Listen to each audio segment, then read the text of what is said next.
Sebelum kami memulai untuk membagi-bagi klaster di kawasan ini dan membuat cacahan-cacahan couplingnya, yang ada dalam visi kami itu adalah sebuah suasana di mana anak-anak bisa bermain dengan bebas, kemudian ibu-ibu dengan stroller bisa membawa jalan-jalan anak-anaknya di sore hari, orang-orang melakukan aktivitasnya jogging dari pintu rumahnya masuk ke halaman langsung ke area sungai dengan aman tanpa terganggu oleh kendaraan bermotor.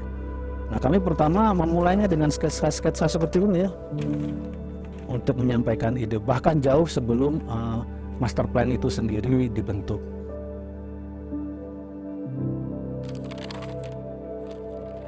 Master plan itu adalah suatu sarana untuk menentukan visi dan arah dari pengembangan suatu kawasan. Biasanya master plan akan dipakai sebagai acuan untuk meneruskan proses perencanaan itu nantinya, seperti tim arsitek, tim infrastruktur, tim pemasaran, dan lain-lain. Tanpa sebuah master plan yang solid, maka sebuah proyek tidak akan memiliki arah perkembangan yang jelas. Ada banyak hal yang harus dipertimbangkan. Saya akan menjelaskan beberapa hal aja ya. Yang pertama dilakukan adalah mengupayakan supaya semua tatanan massa dan formasi massa yang ada di dalam klaster itu bisa mendapatkan sinar matahari yang optimal setiap hari. Kemudian memisahkan secara jelas sirkulasi kendaraan bermotor dengan sirkulasi pedestrian. Dengan demikian diharapkan interaksi antar penghuni bisa menjadi intensif dan ada sense of belonging terhadap kawasan perumahan.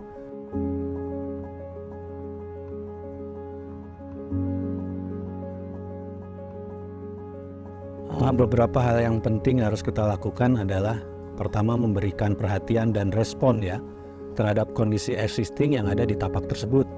Seperti contohnya keberadaan Sungai Pesanggerahan yang menjadi fitur utamanya. Bagaimana kita membuat area sekitar tepi sungai itu menjadi tetap hijau sehingga tetap menjadi nilai tambah.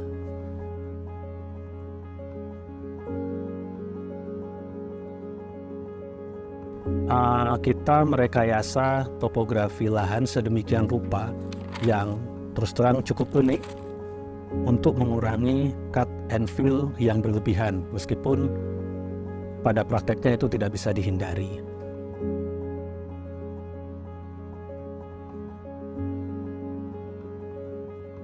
Khusus untuk proyek ini, kita menerapkan konsep movable neighborhood untuk mengurangi penggunaan kendaraan bermotor di dalam tapak.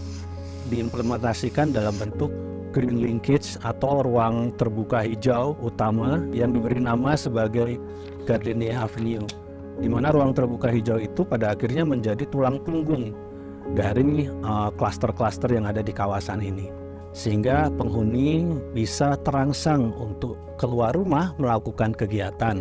Nah, jaringan itu nanti akan terhubung jaringan pedestrian yang saling terintegrasi dengan fasilitas-fasilitas yang ada, seperti fasilitas taman bermain, olahraga, maupun clubhouse, bahkan sampai ke area tepian sungai.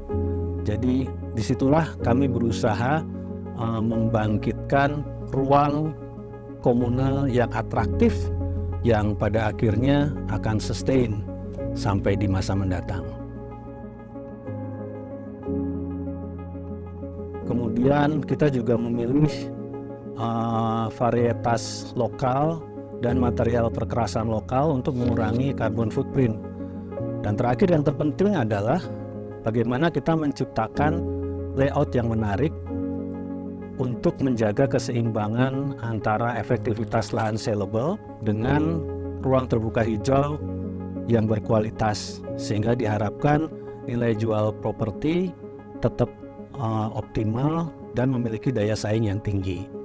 Jadi bisa dibilang bahwa landscape merupakan spirit yang membentuk kawasan Premier Promenade secara keseluruhan.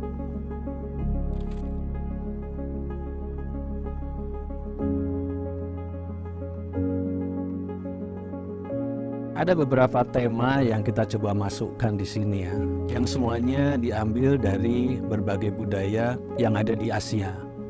Kita ambil contoh untuk ruang hijau utama atau Gardenia Avenue ini, kami mengambil inspirasi dari perayaan musim semi di Jepang yang dikenal sebagai Hanami. Kemudian ada juga area hijau di tepi sungai. Itu kami ambil inspirasi dari praktek forest bathing yang juga cukup populer di Jepang, di mana kita bisa melakukan relaksasi atau meditasi di tengah pepohonan hutan yang masih sangat asri.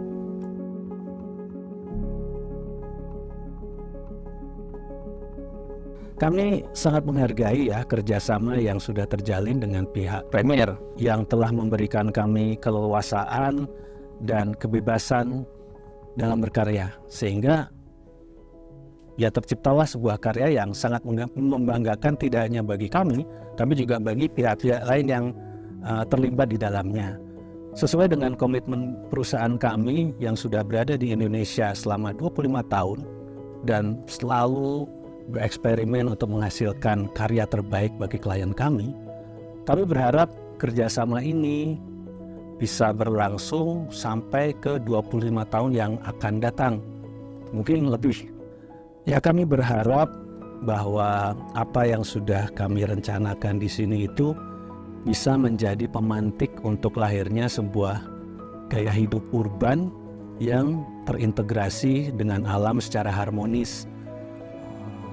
Seperti biasa dalam landscape, semakin lama umur suatu proyek, hasilnya akan menjadi semakin indah. Dan kami berharap gaya hidup ini akan berlangsung lama, selaras dengan komitmen dari para penghuninya untuk menjaga kelestarian alam di sekitar rumah mereka.